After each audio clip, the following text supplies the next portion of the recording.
Ya, assalamualaikum, shalom, om swastiastu, namo buddhaya, serta salam sejahtera untuk kita semua. Oke, perkenalkan nama saya Kristianto Manurung. Saya di sini akan mempresentasikan tentang tugas dan kewenangan Polisi Republik Indonesia. Dan sebelumnya saya ucapkan pertama salam hormat saya kepada Bapak Dr. Rahman Amin SHMH serta kepada rekan-rekan terpelajar yang saya cintai. Oke, saya akan menjelaskan tentang kepolisian dahulu ya. Kepolisian Republik Indonesia adalah sebuah instansi negara yang dimana instansi tersebut berada di bawah dalam naungan eksekutif, yang artinya di sini dia dibawa langsung dalam pimpinan dari kepala eksekutif, yang dimana kepala eksekutif itu adalah Presiden Republik Indonesia atau bisa disebut orang nomor 1 di Indonesia ini. Dan berikut pun meskipun dia sebuah jajaran eksekutif, tapi dia masuk ke dalam sebuah sistem sebagai keamanan, pelayanan publik, serta penegakan hukum. Yang dimana jika kita lihat dalam pasal 1 Undang-Undang Nomor 2 Tahun 2002 tentang Polisi Republik Indonesia, di situ dijelaskan anggota Kepolisian Negara Republik Indonesia adalah pegawai negeri pada Kepolisian Negara Republik Indonesia, serta pejabat Polri adalah anggota Polri yang berdasarkan undang-undang memiliki wewenang umum kepolisian.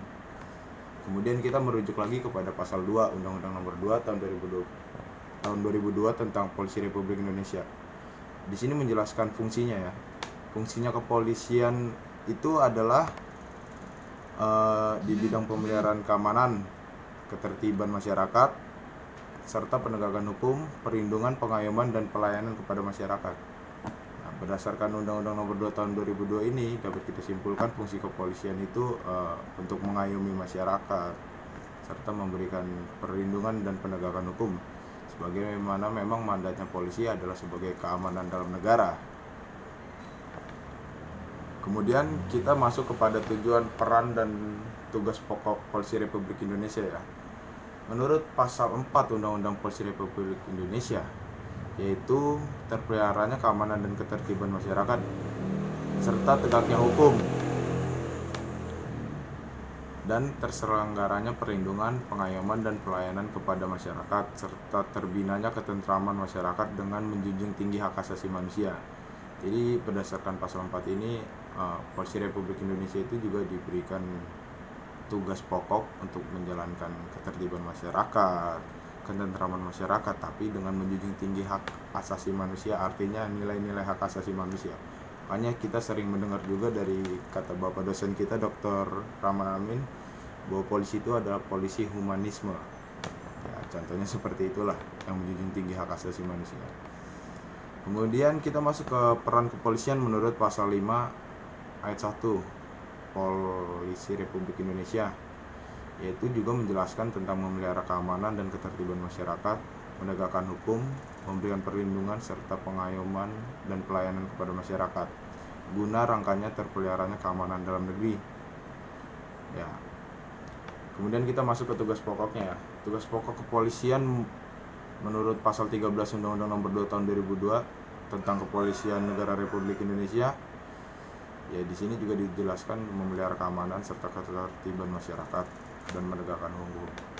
Dari tiga tersebut, antara tujuan, peran, dan tugas pokok Polri bisa kita lihat secara substansi sama. Namun memang ada beberapa nilai-nilai yang sedikit berbeda, tetapi tujuannya sama. Makanya saya katakan substansinya sama, kurang lebih seperti itu. Oke, kemudian kita langsung saja ya masuk ke kewenangan Polisi Republik Indonesia. Di pasal 16 Undang-Undang Polisi Republik Indonesia, di situ dijelaskan bahwa kewenangan Polisi Republik Indonesia yang pertama menerima laporan atau pengaduan. Artinya di sini kita berbicara delik ya. Misalnya terjadi delik dan masyarakat mengadu, entah itu delik aduan, delik laporan, polisi harus menerimanya karena itu adalah kewenangannya untuk menangani itu. Ya. Kemudian yang kedua, membantu menyelesaikan perselisihan warga masyarakat yang dapat mengganggu ketertiban umum. Oke, ini contoh kecilnya, misalnya terjadi sebuah konflik di jalanan dan di situ ada Polantas, polisi lalu lintas datang untuk menengahi agar tidak terjadi macet di jalanan. Contoh kecilnya seperti itu dan masih banyak lagi contohnya.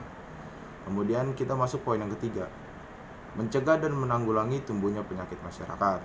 Ya, itu memang diwajibkan karena polisi Republik Indonesia adalah sebagai salah satu instansi keamanan dalam negeri ya. Kemudian mengawasi aliran yang dapat menimbulkan perpecahan atau mengancam persatuan dan kesatuan bangsa. Ya, di sini contohnya kalau yang saya tafsirkan, polisi mempunyai kewenangan untuk memberantas apa yang radikalisme yang mengancam kesatuan serta persatuan bangsa. Kemudian polisi berhak mengeluarkan peraturan kepolisian, tapi dalam lingkup kewenangan administrasi kepolisian, yang perlu digarisbawahi administrasi kepolisian. Kemudian melaksanakan pemeriksaan khusus sebagai bagian dari tindakan kepolisian dalam rangka pencegahan. Ya, jadi di sini polisi berhak melakukan tindakan khusus dalam rangka pencegahan agar tidak terjadinya suatu pelanggaran hukum misalnya. Oke. Saya rasa yang satu kali lagi kita akan masuk ke pasal 15 ayat 2 Undang-Undang Polri. Di situ dibahas kewenangan Polri, dia bisa memberikan izin dan menguasai kegiatan keramaian umum dan kegiatan masyarakat lainnya. Misalnya seperti ada suatu mahasiswa yang ingin mengadakan aksi atau suatu sekelompok organisasi masyarakat ingin aksi. Di situ ya polisi memiliki kewenangan untuk memberikan controlling ya. Kemudian menyelenggarakan registrasi dan identifikasi kendaraan bermotor. Terus memberikan SIM, surat izin mengemudi, menerima pemberitahuan tentang kegiatan politik, memberikan izin dan melakukan pengawasan senjata api, bahan peledak dan senjata tajam, serta memberikan izin operasional dan melakukan pengawasan terhadap badan usaha di bidang pengamanan. Ya, mungkin jika kita simpulkan dari penjelasan saya yang bisa saya jelaskan, polisi ini diberikan kewenangan oleh hukum serta diberikan tugas pokoknya oleh hukum. Seperti yang kita ketahui, polisi adalah sebagai instansi keamanan dalam negeri. Polisi diberikan tugas untuk memberikan keamanan, pengayoman, penegakan hukum. Namun dalam menjalankannya, polisi juga diberikan kewenangan agar bisa menjalankan tugasnya dengan baik. Ya, saya rasa sekian presentasi dari saya serta resume dari saya. Kurang lebihnya mohon maaf dan tolong berikan feedback di dalam kolom komentar serta jangan lupa subscribe ya. Terima kasih Pak. Assalamualaikum.